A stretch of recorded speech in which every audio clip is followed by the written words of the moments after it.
Okay, hello, welcome back. We are once again in BioShock 2. We're going to listen to one of the audio diaries here, this one from Father Wales, a silent god.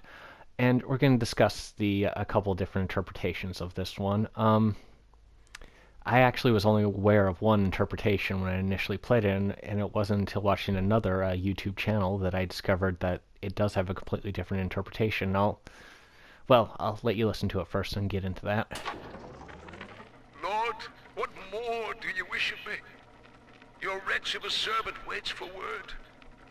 I have followed the letter of the Holy Mother Lamb, though she will not tell me the day of your return. I watched as you smote down the false father, Andrew Ryan, who tempted us away from your radiant gaze. But ye would not speak to me, Lord. I have built for you this great temple, and gathered your flock, yet still you were silent. Will you not strike me poor brother blind, so he may at last behold your glory, as was done to Paul on the road to Damascus? I am alone, Lord, alone, and waiting for a sign. So at first glance, this does appear to be just a straightforward prayer, but like I said, there was the other interpretation. I'll go into that one first because it's actually kind of interesting.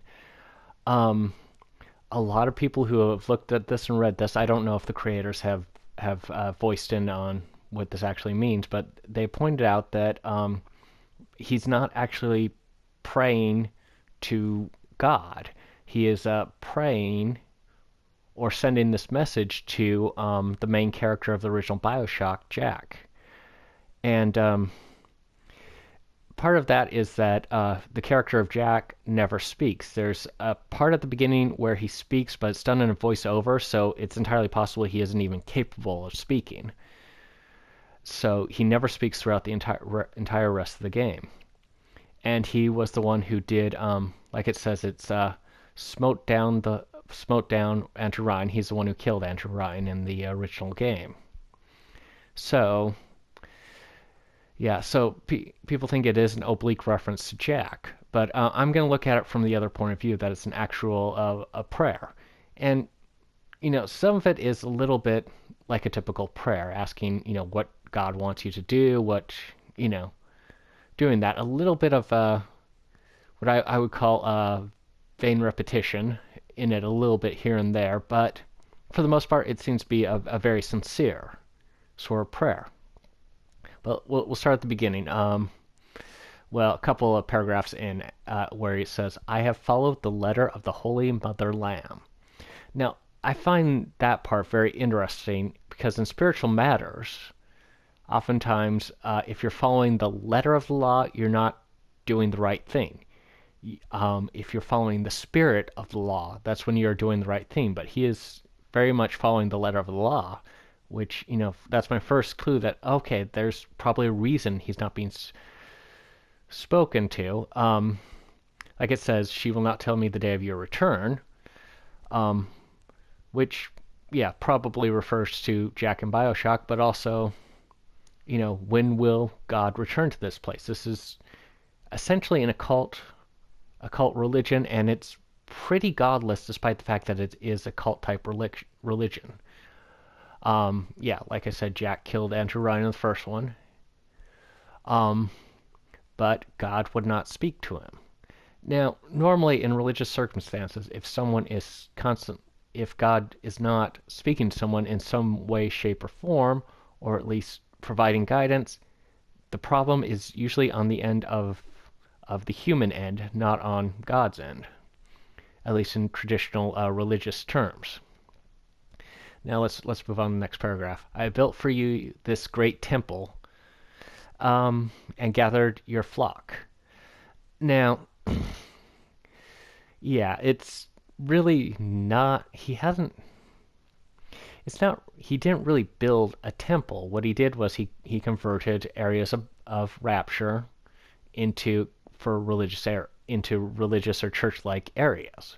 But it doesn't look like he really built all that much. He set up, some pews and stuff when you finally get to the church area, but yeah, he didn't really build up this great temple and at all. He just, he just quickly adapted an area, which there's nothing wrong with that. But then he's claiming credit for having done this great deed when in fact it doesn't appear he has done much of anything. And he gathered his flock, so gathered followers, which members of the cult, which the interesting thing about this particular cult is pretty much all of them are splicers, or essentially they're addicted to this genetic modifications of Adam, and yeah, they are not, good religious material. They're basically drug addicts who are going along with the rest of the crowd. Now, the next sentence I find interesting is because, will you not strike my brother blind, so that he may at last behold your glory? Um, I find that interesting that his brother is pretty much, living a completely hedonistic life, as we discover in this level. Um, so very opposite, and yes, he needs to be. Normally, when you're struck by things, it's referred to as seeing the light and not going blind. So it's a odd reversal for him to say that. To behold your glory, to not see so he can behold your glory. Well, yeah, sometimes bad stuff happens to people, and that allows them to kind of see the world better, at least see, it gives them focus for one thing, and it leads people to be more religious.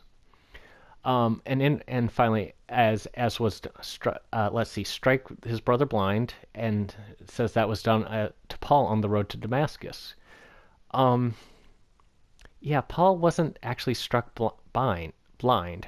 His name was Saul at that time, and he saw a massive light and had a vision while he was traveling on the road to Damascus. He had, up to that point, had been persecuting the early Christian church, thinking that was the right thing to do, and it wasn't until he saw this vision that he realized, oh my gosh, I was doing something, terribly, terribly wrong.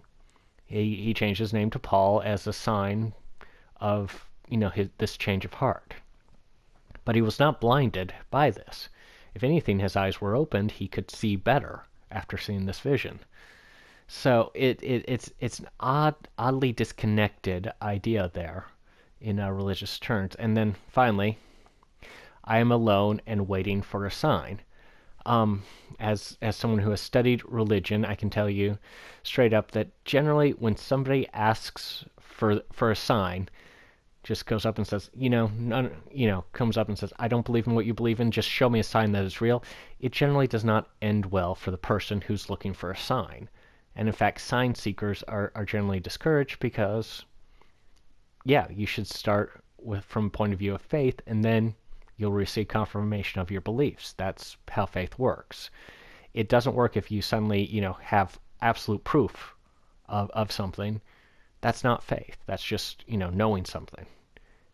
And so, the fact that he's just waiting and waiting for a sign, tells me that this guy's probably pretty darn lost. So yeah, that's kind of a dissection of, yeah, this character and his, religious beliefs and how they've kind of gone downhill. And yeah, if you're studying religion or want to know more about religion, I hope this was helpful to you, and it's something that you can apply in your lives.